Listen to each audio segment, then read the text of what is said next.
I'm back with an Ask Him video, and I know I haven't been here in a while, but like I said, I've been doing my thing. I've been getting my lacquer training. That's why I'm tan, melanin popping, okay? Don't get it twisted. I might be light skinned in the winter, but I will turn into a nice undercooked brownie in the summertime. Let's get into this Ask Him. What are your ideas of a fun and expensive date? Okay, so a fun and expensive date to me is what I do a lot with my man when he comes and visits me. And it's not because we're broke, but it's because literally there's nothing to do during the daytime in Atlanta. So a nice free date would be going to the park. I know a lot of people might not like going to the park, but I like to go to the park. You know, I like to feed ducks and I like to walk around and I like to look at stuff. I just like to be outside. I love nature. I've always been a nature person. I don't know if it's because of my star sign or if it's just because I like nature. You can go to the park. You guys can go to like, I'm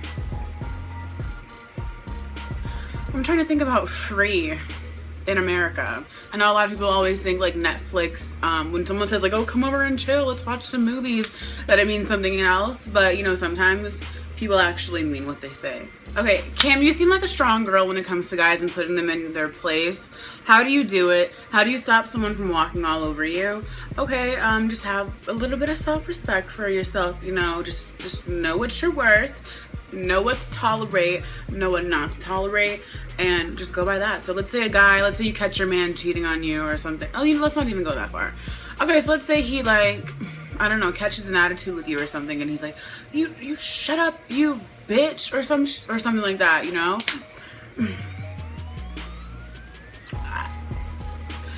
Don't ever let a man feel comfortable with talking to you any type of way. That is not like respectful, okay? Because at the end of the day, you are his girlfriend, or whatever you are. Let's assume you're his girlfriend. So you're his girlfriend. So if a guy is with you, he should respect you. And if you love someone and if you respect someone, you don't tell them to shut up, bitch, or you don't, you know, talk to them and make them feel bad about themselves. So put him in his place. You tell him, don't talk to me like that. Don't, whatever he's doing that you don't like, you tell him not to do it. Now don't be crazy where it's like, I don't like the way you were breathing about 2 minutes ago. It feels like you have an attitude and I don't want you to breathe like that. That's a little crazy. But if he's like blatantly disrespecting you and you feel kind of vulnerable because it's natural to feel like that, you know, kind of just like snap out of it, because no, don't ever let a man talk to you any type of way. Don't be scared. Like if he tries to hit you, okay, hit me if you want to, because you will never see me again. Your ass will be in jail. I will sue you for emotional distress and damages, and you'll be broke. So, I mean, you could just really just take it and run. But abuse is not a joke. So if you feel like a man is abusing you, obviously just leave the situation, but don't ever allow, you know, abuse to take you to a point where it's just like, you know, you kind of like lose yourself completely. So when you need to pay attention to those red signs. So if a guy is like acting out with you like a little bit and, you know, it kind of just catches you off guard, just kind of like keep it in mind, like, you know, and if it starts getting worse and worse and worse, just know to leave that situation, because you don't want to eventually get hit by your boyfriend. You don't want to get into physical altercations and stuff. So if you feel like that's coming, run in the other direction. How do you get your skin so clear? Recently, it's because I'm in the sun all the time. So sun or tanning, even though it's really bad for your skin in the long run, it's pretty good for acne. So I'm in the sun a lot, and I drink a lot of water, because for what I was doing recently, or what I've been starting to do for the summer, my summer job is just lifeguarding at a local pool, or lifeguarding at this pool that I've been going to ever since I was little.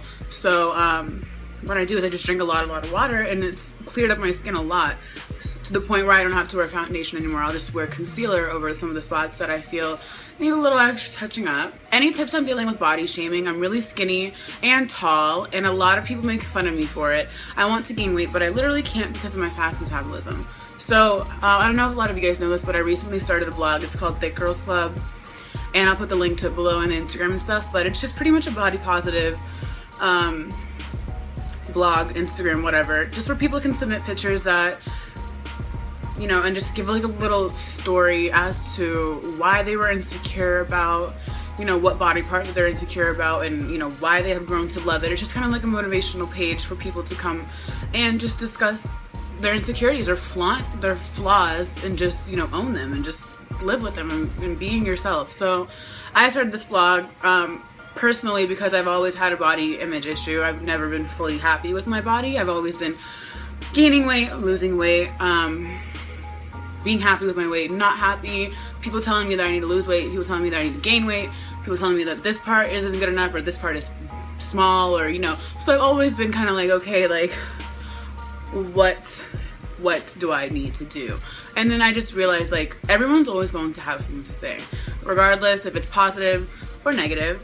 But either if it's positive or negative, it doesn't matter what they're saying, because if you're not happy with your body and someone's telling you, oh my god, your body is big and girl looks so good, it doesn't matter, because it's gonna go in one ear and out the other, because you are the one living with the reflection that you see in the mirror every day. If someone tells you that it looks bad, it sticks with you, and it sucks that it's like that, but it is like that.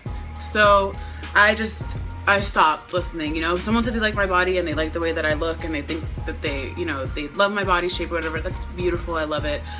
But that's not gonna boost my confidence, because my confidence doesn't really rely on what others think of me. You just have to grow, and you have to accept, and you have to either work towards what you want or accept what you have and love it. You know, you always want to be healthy. You don't want to be, you know, overweight to the point where you're obese. You don't want to be underweight to the point where you're malnutrition. So you always want to keep your health first. So if you weigh 190 pounds and the doctor says you're healthy and you're not, you know, about to be diabetic or whatever, and everything's good, be happy, you know, love yourself, whatever. Some people are bigger than other people and some people are skinnier than other people, and that's just the beauty of us being humans. Everybody looks different, everyone's different. It's me, and this is the insecurity that I had to deal with, you know, being on the thicker side. So I named it the Thick Girls Club, so girls who have felt the way that I feel, like, about my body, if they can relate to my body, they can come and they can listen to what I have to say and how I did this and what I did to love my body as a thicker woman. And so the blog is welcome for anyone who's having body issues. Don't ever feel like the name is misleading because it's Thick Girls Club. A lot of girls were saying that to me. They were like, why would you allow skinny women to submit a picture? Like, that totally, like, is so against the name of the thing. It's only for thick girls things. It's like, you can be a proud thick woman who has stretch marks and has, like, you know, cellulite, but that doesn't mean that you can't acknowledge the beauty of a skinny woman or acknowledge the beauty of a woman who is way, you know, bigger than you, because, like I said, we all come in different sizes. But I mainly made the blog, named it Thick Girls Club, because I was a thick woman, and I am a thick woman, and I struggle with insecurities, you know, just like everybody else. So it's kind of like a safe haven, or not a safe haven, it's just kind of like a place where we can all come together and, you know, love ourselves. So if you need any type of motivation, if you need anyone to vent to, if you want a community of people to talk to, just go to thickgirlsclub.tumblr.com with a Z after thick, no, after girls. But yeah, so that's my whole thing on body positivity. We're all different. That's the whole point of life. We're different. What is your opinion on and off again relationships? Do you think that on and off again relationships will never be anything but on and off relationships? On and off relationships are just two people who are completely, like, unaware of what the other person wants, and like, you know, I don't know. I've been in an on and off relationship before, and I hate it. It's so unhealthy, and it's like a roller coaster. And it's like, one day you wake up, you don't know if you're gonna get broken up with, or, you know, one day you wake up, you don't know if you're gonna like the guy that you're with. So if you feel like that, oh my god, just get out of it. It's so annoying. It's like the most annoying feeling ever. It's like you're literally anxious all the time. You don't know what's gonna come. Arguing, you know, insecurities, jealousy, fighting, you know, cheating, you know, stuff is just so much. So if you're in an on and off again relationship, it might work out later on in the long run, but as you guys are going on this roller coaster ride, just whatever, I would just be like, okay, you know what, you know, you don't want to be with me right now, we don't need to be together for a couple months or a couple years or ever again. So yeah, I don't know why I was in such a long relationship with someone for, like, and we were on and off and arguing and fighting all the time. You're blinded by love. I'm telling you, like, love is a poison if it's not with the right person, because it will literally poison you into thinking that what you're going through is okay. It'll trick you. It'll make you think, like, okay, everybody goes through stuff like this. Like, it's completely normal to argue with my boyfriend all day, every day about Instagram. Like, it's not normal. So if you're in a relationship like that, bye. You know, just throw it in the trash. You don't need it, okay? Find somebody who you don't need to be on and off again with. And if you're the person who's the problem, who has a commitment issue, don't be in a relationship. Just be a hookup queen, you know? Nothing wrong with being a hookup queen. Not saying that's what I am, because we all know how prude I am. I fantasize about sex 24/7. I'm always thinking about sex. And I literally have dreams about it all the time. I don't know if I have a problem. Do I need to go to rehab? Because I'm actually a virgin.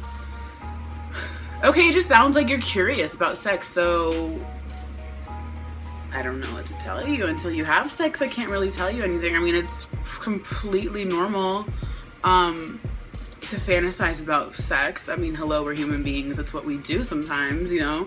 I mean, life doesn't revolve around sex. That's what I kind of think that a lot of people who are like porn addicts and stuff like don't understand, that there's more to life than just sex. But there's nothing wrong with fantasizing about sex, especially if you're a woman. I think women are like shamed into never thinking about sex. Like, you're a woman and you think about sex? Like, what? It's kind of like the whole girls never poop thing. Like, no, like, what do I do to store poop for all my life? Like, of course women poop. Anyways, we're not talking about poop, but it is completely normal to think about sex. But if it starts getting in the way of you doing like normal things and taking away from like your everyday life, like, then you need to kind of just chill, because you haven't even had it before. For you to be fantasizing about it, for it to become a problem in your life where you can't even concentrate. So it's okay, just kind of chill. Yeah, chill out. So yeah, that was my Ask Kim. I hope you guys enjoyed my insight on some of you guys' questions. Ask me anything. You guys know that I'm very blunt. I'm very open-minded. If you guys have any questions about anything you need answered that you don't feel comfortable asking your mom, your dad, your sisters, your friends, I'm here for you. I'm the sister you never had. You guys are my children. I'm your internet mother, and mommy is here to help you. So if you guys have any questions and you don't want to, you know, anything, talk to me. But I hope you guys enjoyed this video. I'll be back with another video very soon, and I love you all very much.